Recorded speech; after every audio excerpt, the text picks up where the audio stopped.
Muzi Njangase, a Johannesburg resident, is one of the people on the receiving end of the massive backlog from the Home Affairs Department.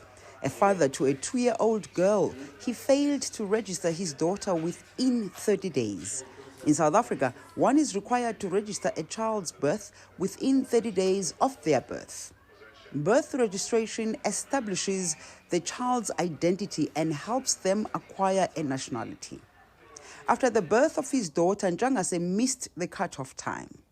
So what happened is I wasn't working in Joburg at that time. I was working in Cape Town. So by the time my daughter was born, I was in Cape Town. So coming back to Joburg at that time, I couldn't get a transfer. So until my daughter was released, they were both released from the hospital.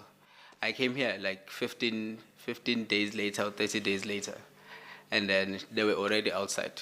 And when I came back, I had to go back straight to work.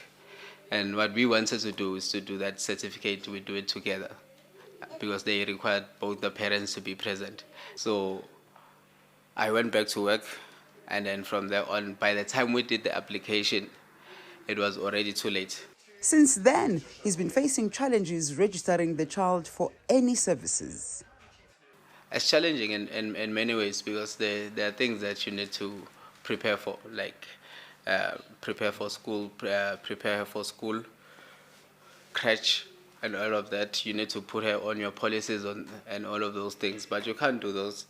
It's cases like Njanga says that the Children's Institute has taken up with the country's courts. The NGO, a research group advocating for children's rights, has taken the South African government to court over the backlog of hundreds of thousands of applications for late birth registration. We picked up that there were quite a number of people who would lodge late birth registration applications, or they had lodged them historically, but years and years have come and gone, but those decisions, like those applications, have never been decided. So some of our clients, lodged applications as far back as 7 years ago. And the Department of Home Affairs had simply not made decisions on their applications. Van Skalkwyk says these children who don't have birth certificates are then denied their various rights because in order to receive certain services, one has to produce this form of identification. Living without a birth certificate restricts access to healthcare and education, amongst other things, here in South Africa. The Children's Institute argues that the backlog is unconstitutional. We think about it as a piece of paper, but it is a gateway to rights. It's a gateway that gives you access to many of the other rights in our Constitution. At a very basic level, if you don't have a birth certificate, you can't get an ID, you can't vote. You can't even vote for the government of the day, right?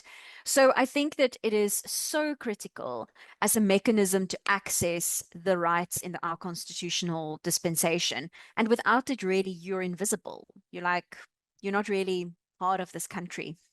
According to the UN Economic Commission for Africa, more than half of the continent's children under 5 lack a birth certificate.